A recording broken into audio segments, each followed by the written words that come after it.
Ethan sits at the kitchen table with his daughter's report card open in front of him. He reads the teacher's comment twice. Then his eyes go glassy, and he doesn't wipe them fast. His daughter notices.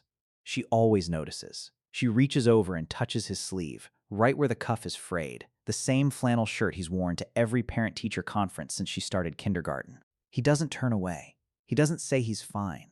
He just says, quietly, that these are happy tears, and goes back to reading.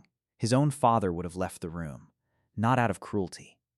Ethan knows that now. His father just never had a room to leave that emotion in. Nobody built him one.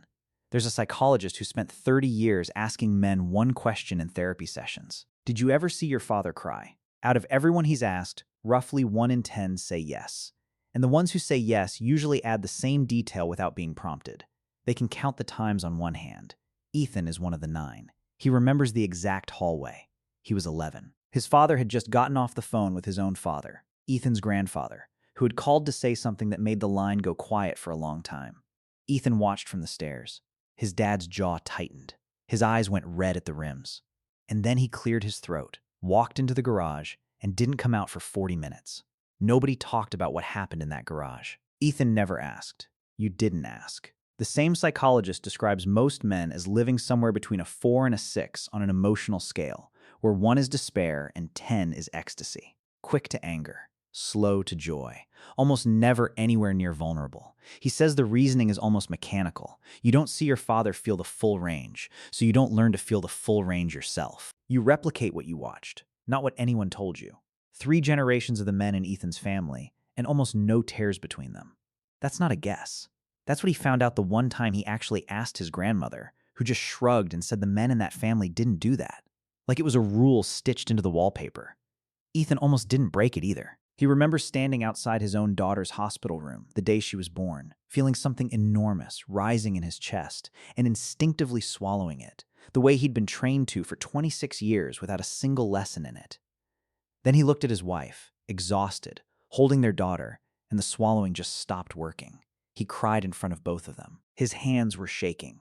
Nobody in the room treated it like a problem. That was the first time. A meta-analysis published in JAMA Pediatrics, pulling together 84 separate studies, found something researchers hadn't fully mapped before. A father's mental and emotional state during a child's early years is directly tied to that child's social, emotional, cognitive, and language development. Not the mother's alone.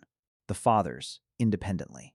For decades, research on parenting mostly grouped fathers in with mothers or ignored them completely. This was one of the first times anyone bothered to isolate what a father's inner life actually does to a child's brain. Ethan didn't read that study. He didn't need to. He just noticed that his daughter, 4 years old at the time, started narrating her own feelings out loud after watching him name his. "I'm having mad feelings," she told her preschool teacher once, unprompted, the same way Ethan had started saying, "These are happy tears," instead of just wiping his face and changing the subject. A child psychotherapist in Montreal, Georgia Dow, put it plainly. When a child never sees a man cry, they don't just miss out on watching an emotion. They absorb the lesson that showing it makes you weak, that feelings are something to be bottled instead of felt. That lesson doesn't stay theoretical. It becomes the entire emotional operating system a kid carries into adulthood. Ethan's father wasn't a bad man. He worked 11-hour shifts and never missed a mortgage payment and taught Ethan how to check the oil in a car before Ethan could legally drive one. He just came from a line of men raised by a harder world, a world that treated any softness as something to be toughened out of you early so you could survive it. Nobody handed him a room to grieve in. So he built a garage instead and used it exactly once that Ethan ever saw. Ethan isn't performing anything by letting his daughter see him cry over a report card. He's not trying to be a different kind of man for an audience that isn't there. He's just quietly refusing to hand her the same silence he inherited. One report card, one hospital room, one ordinary Tuesday at a time. His daughter is 7 now. Last week, she scraped her knee on the driveway, and instead of saying she was fine, she sat down right there on the concrete and cried until it passed. Ethan didn't tell her to stop. He didn't tell her to be tough.